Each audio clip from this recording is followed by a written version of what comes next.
I'm Nathan Alexander with the Non-Religion in a Complex Future Project, and I'm here with Linda Woodhead, the F.D. Morris Professor of Moral and Social Theology at King's College London, and also a co-investigator with the Non-Religion in a Complex Future Project.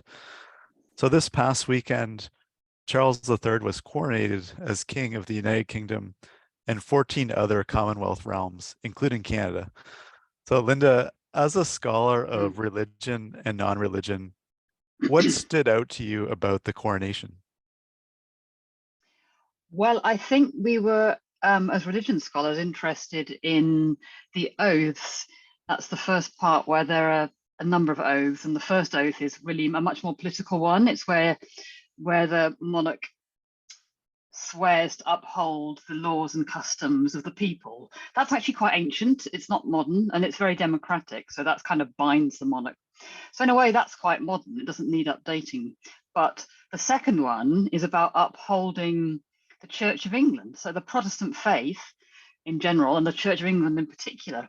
And that is problematic, given that Britain is now almost just majority non-religious, and the Church of England is a very small part of the religious pie now. It's still established, but there's actually less than about 2% who go to church regularly.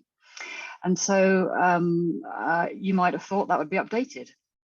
And he might perhaps have, Charles had talked before about defending all faith, and you can imagine a more kind of human rights focused oath to defend the faith and belief of everybody. But that didn't happen. And I think that's partly about ecclesiastical capture. The Church of England was given control over that part, and they don't want to see change, and the monarch didn't force it. So I was interested to see that didn't change. Right. Yeah. And I saw that there were many other faiths represented in the coronation, kind of reflecting the religious diversity of Britain. But do you think that the ceremony adequately represented the growing non-religious population in the UK? Well, who knows? Of the congregation who swore allegiance to him, I imagine there'd probably be a lot of non-religious people there. But in the actual service, of course, it's all framed in a Christian repertoire. I don't think that necessarily is incompatible with non-religion, because polling and interviews and things that were done, a lot of people just don't recognize that as religion. It's culture, it's custom, it's tradition. They didn't even see it as being religion. So that was quite acceptable to a lot of non-religious people, which is in a way strange. If you know the history and the imagery, you can see how deeply Christian a lot of it is. But as I say, that often passes people by without causing too much offense. Yeah. In Canada, where Charles is also now our monarch as well.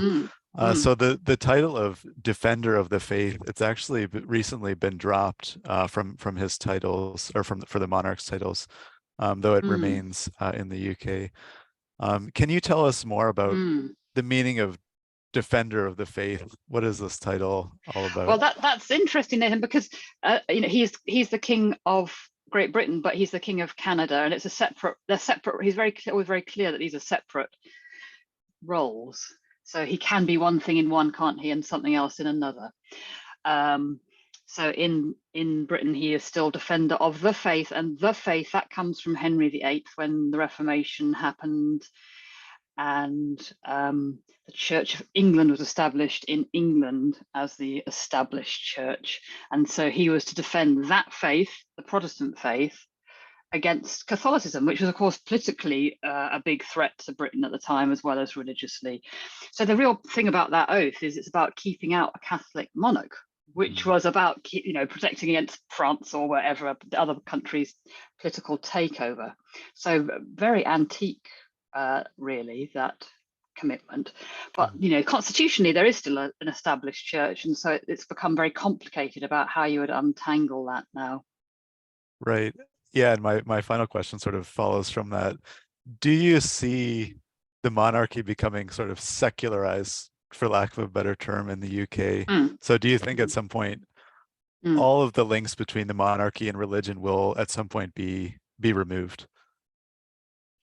No, because I'm sort of Durkheimian. So I think if you're going to have it, there'll always be ritual, because that's just what the Brits like. And ritual is, it's sacred stuff. So it'll always have that around it.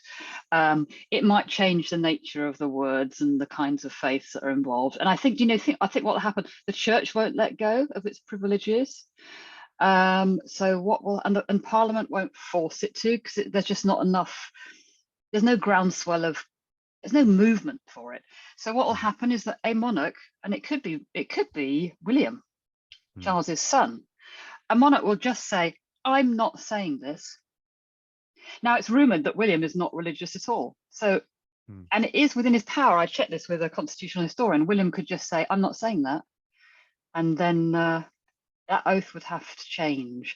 I don't think it would mean that it wouldn't still be done in Westminster Abbey, that there wouldn't still be all that paraphernalia, but the oath could be changed. Right. We will Yes. see. It'd be very Fascinating. interesting. Yeah. Yes. It could just happen really quickly. We just don't know. Yes. Yes. Exactly. All right. Well, thanks so much, Linda, for speaking with me. Really, really fascinating to hear your perspective. Pleasure.